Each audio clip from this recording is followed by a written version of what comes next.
The meeting of the Bloomington City Council to order. Please stand for the Pledge of Allegiance and remain standing for a moment of silence. I pledge allegiance to the flag of the United States of America and to the republic for which it stands, one nation, under God, indivisible, with liberty and justice.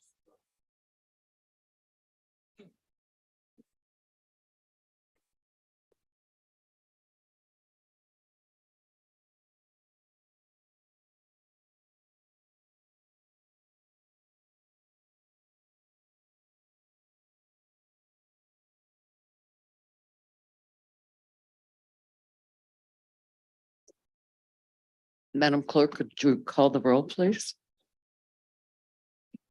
Councilmember Kearns, Present. Councilmember Bolin, Mayor Pro Tem, Here. Councilmember Motney, Here. Councilmember Becker, Here. Councilmember Ward, Here. Councilmember Lee, Here. Councilmember Crumpler. Here. Okay, the next thing on the agenda is recognitions and appointments. Are there recognitions? We have none. Okay. And the next thing on the item is the public hearing for the program year 2022 Community Development Block Grant Consolidated Annual Performance Evaluation Report. So I will hand this over to Deputy City Manager Tyus. Thank you. I appreciate it. Mayor Pro Tem Bolin and council members and members of the public. This is our 48th year of administering the CDBG, which is the Community Development Block Grant Program. It's a program designed to provide resources to low to moderate income individuals and organizations in our community. In plan year 22, we invested more than $600,000 in a variety of different programs, which Melissa may speak to as she does her presentation. As part of the process of administering that program, we're required to do a review each and every year and provide that to the Department of Housing and Urban Development. Part of that review also requires us to have a public hearing, which we'll be having tonight. And so with that, I'll turn things over to Melissa Hahn, who is the Director of Economic and Community Development, and she will have a short presentation. Thanks. Really quick, sorry to interrupt. If we could just. Yeah, Thank you. sorry. Just noticed that. Call the public hearing to order at 6:02.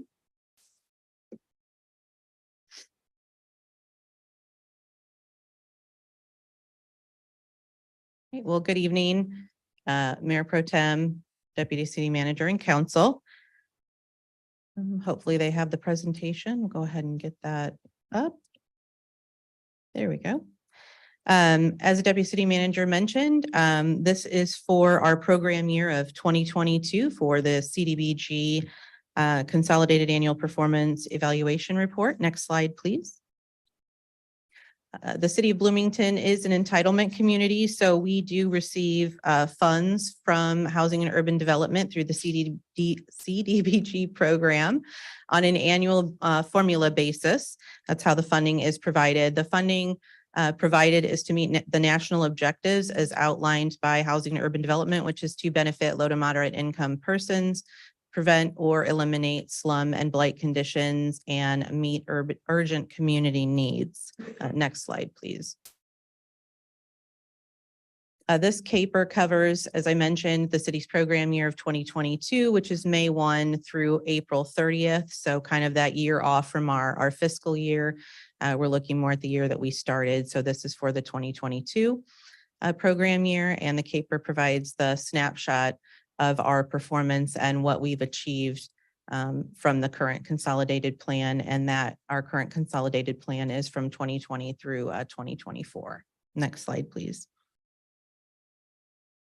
And so program year highlights for 2022, we did 9 single family owner occupied rehabilitation. We did accessibility ramps for 2 single family owner occupied housing units. We provide water and sewer service for new affordable housing units, 3 units there. For public housing, we did modifications to the urban apartments for security cameras, and those will benefit 25 units at that apartment complex. Demolition of slum, blighted, and deteriorated residential structures, we did 1 unit. public service projects, one, public facility improvements, Section 3 job training. We do, that is funded for the Bloomington Housing Authority to provide that Section 3 job training. And then the Fair Housing Program is funded and provided by, we fund that, and that's provided by Prairie State Legal. Next slide, please. So the total spent on the program year 2022 activities to date is approximately $673,000. Total expected to be spent on 22 activities remaining is about $184,000. And that will put the total expenditures for Act 2022 activities at a little over $857,000. The remaining of the 2022 funding will be carried over to program year 2023. We do still have some carry forward every year that we're hoping to get expended with some of those projects being completed. As everybody's aware, we were greatly impacted by the pandemic and projects being put on hold, and then with supply chain issues and things. So we're now just getting caught back up. And so we do still have some remaining carry forward into the next program year. Next slide, please. So the spending for the 2022 program year by activity category, housing rehabilitation activities, 368,000, demolition activities, over 20,000, public services, over 74,000, public facility and infrastructure activities, over 139,000, for housing, community planning, and Section 3 training activities, over 47,000, and administration of the programs, a little over 23,000 for our 2022 spending. Next slide, please. So as mentioned, some of the challenges for the program year is outlined, is receiving the annual CDBG allocation from HUD. Sometimes we're waiting on that award for quite a few months into our program year before we actually have the funds there to be spent and allocated out to the other either public service programs or to contractors, depending on what the project is. We have also had increased cost, as a lot of people have experienced just with the rehabilitation type demolition construction activities, and then continuing to have some contractor shortages, especially within our community, and that we're seeing a lot of development, and we're benefiting from that. And sometimes it puts a constraint on our other programs, just with the other some of the other requirements to be a contractor within our HUD and IDA programs. And so we're looking to do some additional outreach and marketing to try to gain more contractors. So we'll be looking to do that here in the next few months. Next slide, please. So the notice of public comment period and public hearing was done on June 21st. Our public comment period for the CAPER is from July 7th through July 24th. Public hearing is today, and people can find the draft CAPER on the city's website. Hard copy is at the hub. They can also find a copy at the Bloomington Public Library or within the Economic and Community Development Office, which is on the second floor of this building. Next slide, please. And then if there's any additional comments, questions, those can be provided to myself or William Bessler, who's the grant coordinator. And with that, that's all I have. Okay, Madam Clerk, is there anyone registered to testify at the hearing? No, no one registered. Okay, then we will close the public hearing at 6:09. And does the council have any comments or questions? Councilmember Ward? Thank you for that. It's good to hear this happening. I just had a couple of questions. With regard to the one demolition, are you able to say where that was and shed any light on, is that unusual that there's just one this year, or? No, it just kind of depends on how the property is acquired. A lot of times it may be done through administrative court. Occasionally people may donate the property, but a lot of times it's due to deterioration, and that's how that property is acquired. And the one, I'm not sure of the exact address. 701 West Washington. Okay. And are there any others that are sort of in the pipeline or at this point? Yes, but I can't speak to how many. Yeah. For this year. How are the single family renovations and the ramps chosen? How do people apply for that? What is involved in receiving funds for that? So I know that we do that through the AMBUCS organization, in partnership with that organization. But if anybody were interested, they can definitely call the office. We can get them into the proper process for application for that. For both the ramps and the renovations to the Mhm. single family houses. And then that's helpful. Then can you also talk about what the public service projects were? Yes, so for the public service funding throughout this past year, we did funding for Peace Meals program. That was funded to provide about 1,776 meals for, let's see. A lot of that is for nutritional services to seniors. About 90% reported that with this, they can continue to live in their home. We also did funding for WBRP. They did 574 community members were supported with programs such as their bicycle co-op program, the tool library program, and the Bed Blitz program. Partners for Community was also funded in public service, and they provided 249 community members through recycling furniture for families. And KTB Financial was also funded, and they provided 120 community members with services helping them avoid homelessness, improving food security, receiving medical care, and preventing fraud. And then also PATH was funded. They provided 752 community members in the program year, helping prevent homelessness and providing emergency services. Good stuff. Thanks. You're welcome. I'm going to make a correction because I should have waited to close the hearing.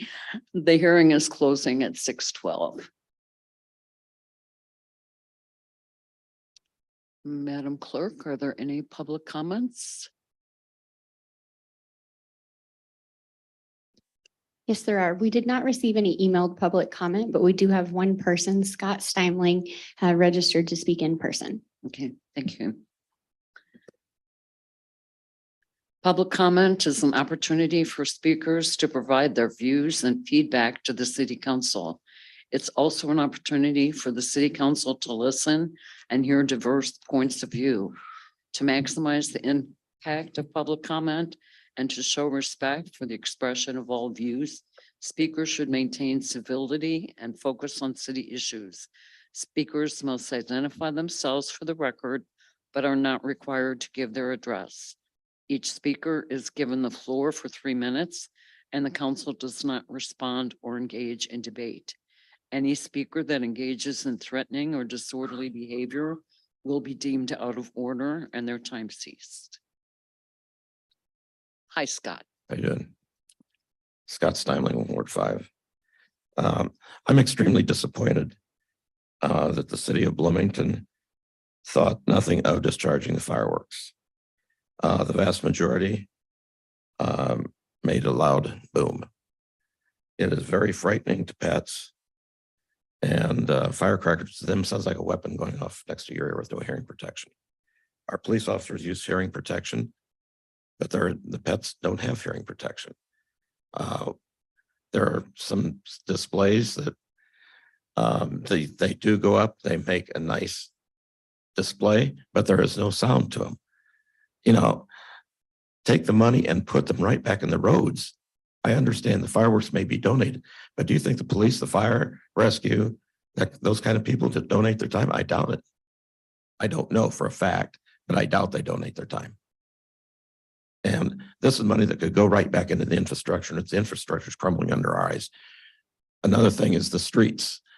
There was a person that was using a walker, and They were trying the sidewalks. They went out and tried the streets are worse, and they went back to their son's house. That speaks real well for the city of Bloomington. There was a grandmother that was 2 blocks down, and I saw her hike the wheelchair with her junior high granddaughter in it up over the curb. That was 20 years after the ADA law was in existence. It's amazing. All of the sidewalks around the city hall, the government center, all of them are ADA. Isn't it amazing? But you come to into the residential areas, it's not. The storm drain right out in front of my house. I've been after the city to put another 4-inch drain beside that 4-inch drain. Why rip it out and put an 8-inch drain in there? That makes no sense. But you got to raise the road first, then put the drain in. Then you got to take the care of the sidewalks. But, the city's always got time to do it over, but they never have time to do it right. And I don't understand it. That's all I've got to say. I think I've made my point.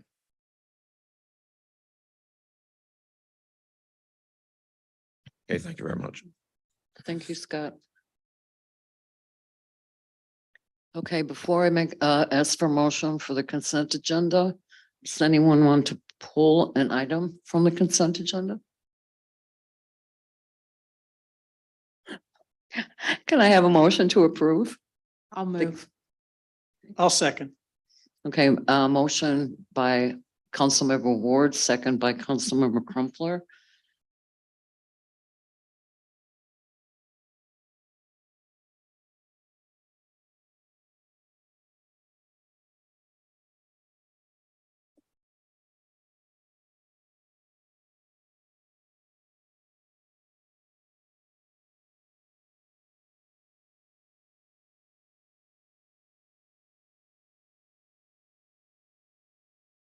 I don't have the vote.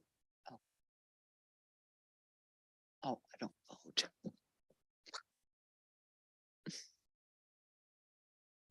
Okay, there's no nays to announce. The next item on the agenda is city manager comments. Thank you. And I think we have a couple of slides, 2 slides. There you go. First thing we want to announce is Saturdays on the Square, the downtown square in downtown Bloomington. Dan Hubbard, full band show with Kayla Brown, July 15th, starts at 6, music starts at 7. We encourage everybody to come down. We know the concert series and the Saturdays on the Square are very successful. To encourage people to go down. Next slide, please. Pride Fest 2023. This is an event that's been happening for several years. It happens at the Bistro in 300 block of North Main Street, Saturday, July 29th, 4 p.m. to 10 p.m., 316 North Main Street. Again, happening in downtown Bloomington, one of hundreds of events, I think, that are happening in our downtown core. And so I encourage people to turn out. I have one other announcement to make, and it's related to your meetings. And as you know, council approved the dais project, I believe a couple weeks ago, to reconstruct this dais and associated equipment. Well, in the interim, we had to find a place for the meetings to occur. And so for 4 meetings, your meetings will be held at the BCPA, at the Bloomington Center for Performing Arts Auditorium. And it's at 600 Northeast Street. Again, 600 Northeast Street. And your meetings of July 24th, August 14th, August 21st, and August 28th will be held at the BCPA, again at 600 Northeast Street. Catherine and Leslie and Amanda and her team are working on ways to publicize both those meeting dates and also the meeting dates of other commissions and boards that meet in this facility. At the very least, they'll be posted on our website, but they'll also be advertised in other locations as well. Again, 4 meetings. July 24th, August 14th, August 21st, and August 28th. Your meetings will be held at the BCPA. Thank you. That's all I have. Okay. I guess I get to do the mayor's comments. The only 2 things I have to say is while the mayor was gone, I was able to participate in 2 activities. One was the Holiday Spectacular, which is done every year at Miller Park. They sang patriotic songs. And the other was a ribbon cutting for the Route 66 sign, which is located in Miller Park at the corner of Tanner and Morris Street. And well, Councilmember Dannenberger was there, but I guess he's not here today. So that's all I have. Any council members have any comments? Can I have a motion to adjourn? I'll move adjournment. Second. Second. Okay, moved by Councilmember Ward, second by Councilmember Becker. All in favor, say aye. Aye. Is this a record?